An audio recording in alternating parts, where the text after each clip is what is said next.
হঠাৎ আজকে মন্দাধরী বলছি, মহারাজ আপনার মতো ভাগ্যহীন আমার মনে হয় লঙ্কার ভিতরে আর কেউ নেই। তার কারণ আজ আপনার 1,00,000 পুত্র, 100,00,000 নাতি, আর একজনও না রইল বাকি বংশে দিতে বাকি। আমার মন বলছে আপনি একজন ভাগ্যহীন। এ কথা শুনে রাবণ বড় ব্যথা পেয়েছে। মন্দাধরীর কথায় রাবণ বড় ব্যথা পেয়েছে। কেননা রাবণ জানে যেই জগতে যারা সতী সাত্বিরমণি, তার স্বামী যদি খন্দ কালা খোড়া হয়, সেই পতি ভজলে সেই জগৎপতিকে পায়। আর যে আমার অর্ধাঙ্গিনী, যে আমার সঙ্গের সাথী, সে আজকে আমাকে ভাগ্যহীন বলে ধিক্কার দিচ্ছে। মন্দাধরী বলছে, মহারাজ ওই রামকে আপনি চেনেন না, সীতাকে আপনি চেনেন না, কিন্তু আমি চিনি। এই বলেছে আমি চিনি।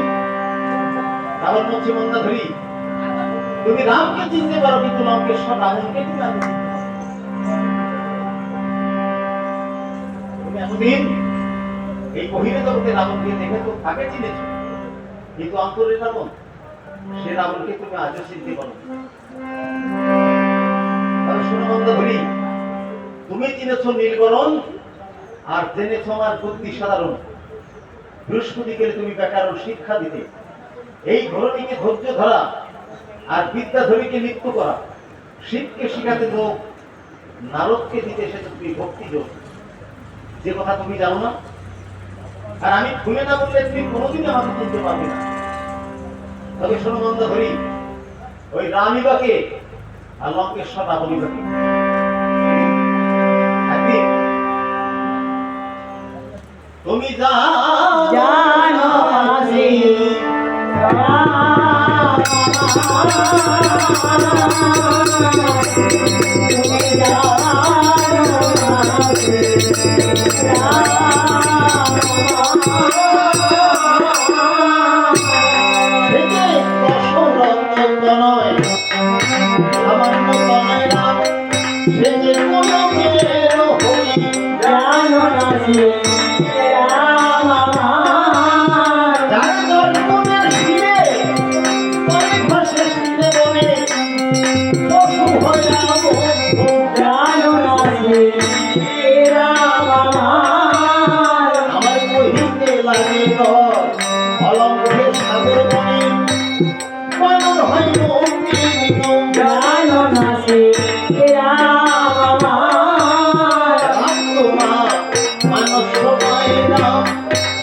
রামকে আপনি চেনেন না, সীতাকে চেনেন না, আমি চিনি।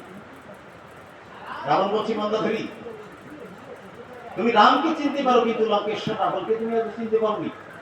তবে আমি যদি খুলে না বলি, তুমি কোনোদিন আমাকে চিনতে পারবে না। তবে কথাটা আজকেই তোমাকে আমি খুলে বলবো, রামকে আর লঙ্কেশ্বর রাবণীবাকে। তবে শোনো মন্দাধরী, আমরা একদিন ছিলাম স্বর্গের দ্বারের দ্বারী।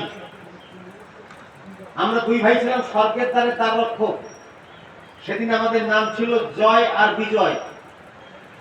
একদিন প্রভাতকালে সনকাদি মুনি যখন মা লক্ষ্মীর সঙ্গে দেখা করতে এসেছিল, ওদের অঙ্গে কোনো বসন ছিল না।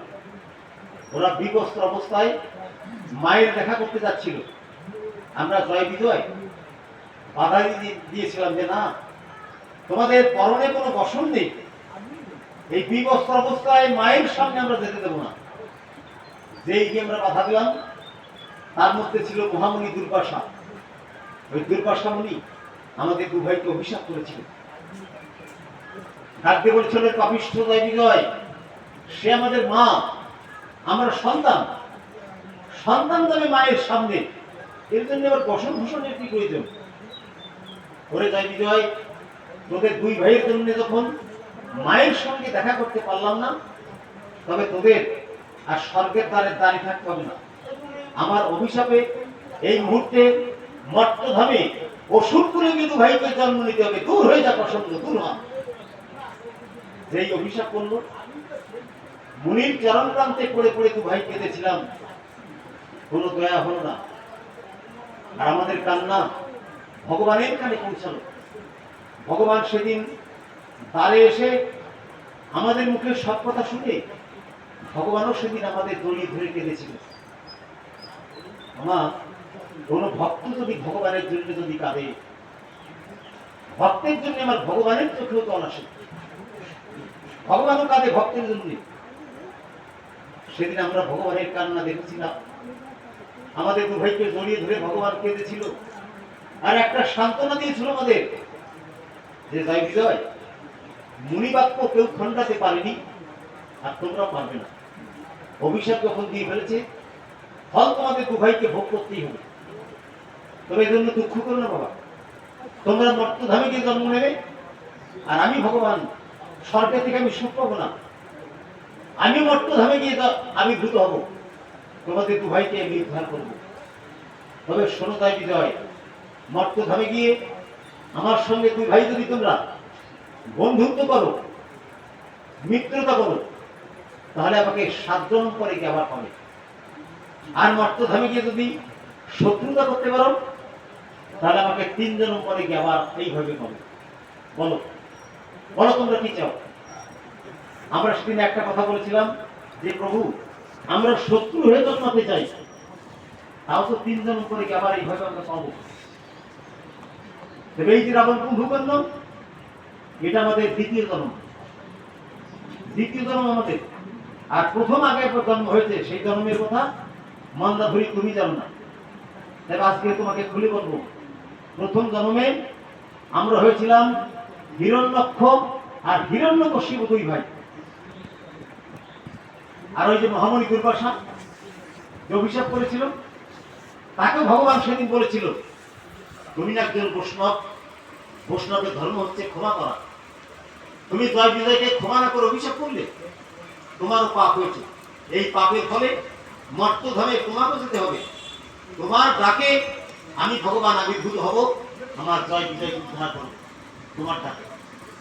যেন মন্দাধরী, সেদিন ওই মহামণি দুর্বাসা আমার ছেলে হয়ে জন্ম নিয়েছিল। আমার ছেলে ভক্ত প্রহ্লাদ, তোমাদের প্রহ্লাদের নাম আপনারা শুনেন, ভক্ত প্রহ্লাদ।